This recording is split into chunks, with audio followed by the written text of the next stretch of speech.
தமிழ்நாட்டு CM Joseph Vijay அவரோட political கேமை ப்ளே பண்ண ஸ்டார்ட் பண்ணிட்டார் அப்படின்னு சொல்லி தான் இன்னைக்கு எல்லா சோஷியல் மீடியா பிளாட்ஃபார்ம்ஸும் பேசிக்கிட்டு இருக்கு. சோஷியல் மீடியா பிளாட்ஃபார்ம் மட்டும் இல்லாமல் நியூஸ் சேனல்ஸும் இப்போ அதுதான் பேசிகிட்டு இருக்காங்க. அதில் ஒரு சில முக்கியமான விஷயத்தை பற்றி தான் நம்ம இந்த வீடியோவில் பார்க்க போகிறோம். வீடியோவை ஸ்கிப் பண்ணாமல் லாஸ்ட் வரைக்கும் பாருங்கள். இதே மாதிரி என்னோடய வீடியோஸ் உங்களை வந்து சேரணும் அப்படின்னா மறக்காமல் என்னோடய பேஜை சப்ஸ்கிரைப் பண்ணி வச்சுக்கோங்க. அப்போ தான் நான் போடுற வீடியோஸ் உங்களை வந்து சேரும்.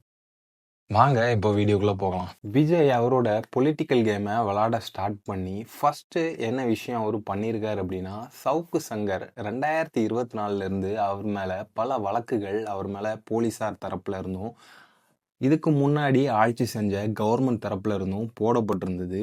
அந்த வழக்குகள் எல்லாத்தையும் அவர் மேலே எதுவுமே குற்றம் இல்லை அப்படின்னு சொல்லிட்டு இப்போ எல்லாத்தையுமே அடித்து உடச்சி அவரை இப்போ வெளியே கொண்டு வந்திருக்காரு.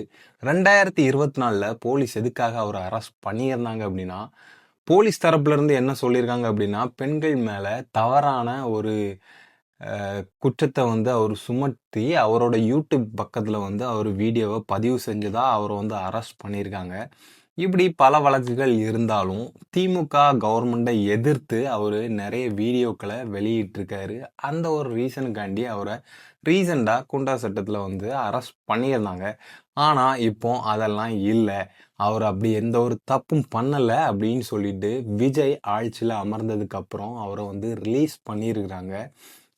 இதை பற்றி நிறைய பேர் என்ன சொல்கிறாங்க அப்படின்னா, ஃப்ரீடம் ஆஃப் ஸ்பீச், அதாவது பேசுகிறதுக்கு எல்லாருக்குமே உரிமை இருக்குது, அவரோட கருத்தை தான் பதிவு செஞ்சார் அப்படின்னு சொல்லிட்டு இப்போ நிறைய பேர் அவங்களோட கருத்துக்களை சொல்லிகிட்டு இருக்காங்க.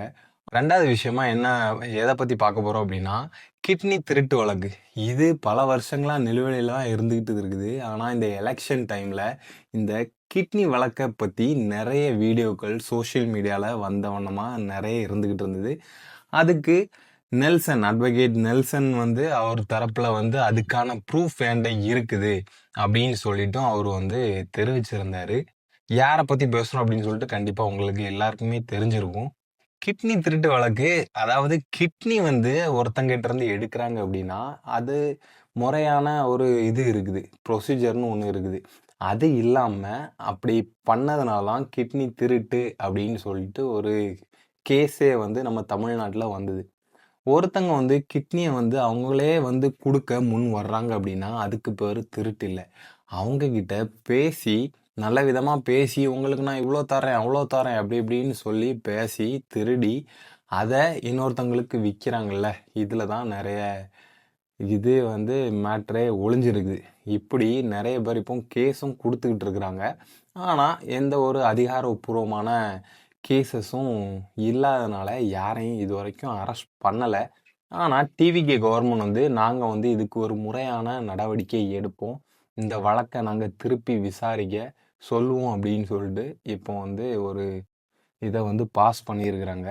மூணாவது இது என்ன அப்படின்னா, நான் ஒயிட் ரிப்போர்ட் வெளியிடுவேன் அப்படின்னு சொல்லிட்டு வெள்ளை அறிக்கை வெளியிட போகிறேன் அப்படின்னு சொல்லிட்டு அவர் ஆட்சியில் உட்கார்ந்த உடனே அவர் சொல்லியிருந்தார்.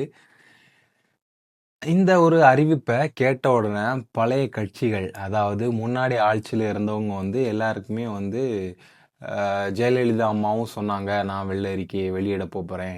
அதுக்கப்புறம் ஆட்சியில் அமர்ந்த மு.க. ஸ்டாலின் இதே மாதிரி சொன்னார். இப்போ விஜயும் இதே மாதிரி தான் சொல்லியிருக்காரு. விஜய் உண்மையிலேயே வெளியிடுவாரா, இல்லை மக்கள் தெரிஞ்சுக்கணும் அப்படின்னு சொல்லிட்டு சும்மா எதுவும் சொல்லிட்டு இருக்காரா அப்படின்னு சொல்லிட்டு நிறைய பேர் பரவலாக பேசிட்டு தான் இருந்தாங்க. ஆனால் நான் வெள்ளை அறிக்கையை மிக விரைவில் நான் வெளியிடுவேன் அப்படின்னு சொல்லிட்டு விஜய் சொல்லியிருக்காரு. இதை பற்றி நீங்கள் என்ன நினைக்கிறீங்க? விஜய் கண்டிப்பாக இதெல்லாம் வெளியிட போகிறாரா? யார் யார் அப்படியே அவர் வெளியிட்டார் அப்படின்னா யார் யார் என்னென்ன தப்பு பண்ணியிருக்காங்க அப்படின்னு சொல்லிட்டு இந்த ஒரு வெள்ளை அறிக்கையில் எல்லாமே தெளிவாக ப்ரூவ் ஆயிரும். இதுக்கு முன்னாடி இருந்த அமைச்சர்கள் அப்படி இப்படின்னு நிறைய பேர் இந்த இதில் மாட்டுவாங்க அப்படின்னு சொல்லிட்டும் பேசப்படுது. இதில் யார் மாட்டியிருந்தாலும் அதுக்கு தக்க நடவடிக்கை எடுக்கப்படும் அப்படின்னு சொல்லிட்டும் விஜய் தரப்பில் சொல்லப்படுது. நாலாவது எதை பற்றி பார்க்க போகிறோம் அப்படின்னா, டெண்டர் அலிகேஷன் அப்படின்னு சொல்லிட்டு மேயர் பிரியா அவங்களோட இதில் சப்மிட் பண்ணணும், அவங்க என்னென்னலாம் பண்ணியிருக்காங்க அப்படின்னு சொல்லிட்டு சப்மிட் பண்ணணும் அப்படின்னு சொல்லிட்டு ஒரு அறிக்கையை வெளியிட்டிருந்தாங்க. அவங்க முறையாக எந்த ஒரு இதுவுமே இது வரைக்கும் சப்மிட் பண்ணாத இந்த டைமில் இதுக்கான நடவடிக்கைகளும் எடுக்கப்படும் அப்படின்னு சொல்லிட்டு அவர் வந்து சொல்லியிருக்காரு. அவங்க எடுத்த டெண்டர் கிட்டத்தட்ட 8 லட்ச ரூபா தான். ஆனால் 13 லட்ச ரூபா அப்படின்னு சொல்லிட்டு பொய்யான இதுவும் அவங்க வந்து காட்டினதாகவும் தகவல்கள் நிறைய வெளியே வந்துக்கிட்டு இருக்கு. அதே மாதிரி ஃபார் எக்ஸாம்பிளுக்கு நான் சொல்கிறேன், 100 பேர் வேலை பார்க்குற இடத்துல 150 பேர் வேலை பார்க்குறாங்க அப்படின்னு சொல்லிட்டும் நிறைய காசை அவங்க வந்து அவங்களோட ஆட்சியில் வந்து நிறைய அடித்ததா தகவல் கசிஞ்சிக்கிட்டு இருக்கு. அதுக்கான எந்த ஒரு ப்ரூஃபும் இது வரைக்கும் இல்லை. அதுக்கான ப்ரூஃப் ஏதாவது வந்துச்சுன்னா நான் வந்து அடுத்த வீடியோவில் வந்து கண்டிப்பாக சொல்கிறேன். இதெல்லாம் தான் இன்றைக்கி நம்ம இந்த வீடியோவில் பார்த்துருக்கோம். இதே மாதிரி மோர் அப்டேட்ஸ்க்கு என்னோட பேஜை சப்ஸ்கிரைப் பண்ணி வச்சுக்கோங்க. அப்போ தான் நான் போடுற வீடியோஸ் உங்களை வந்து சேரும்.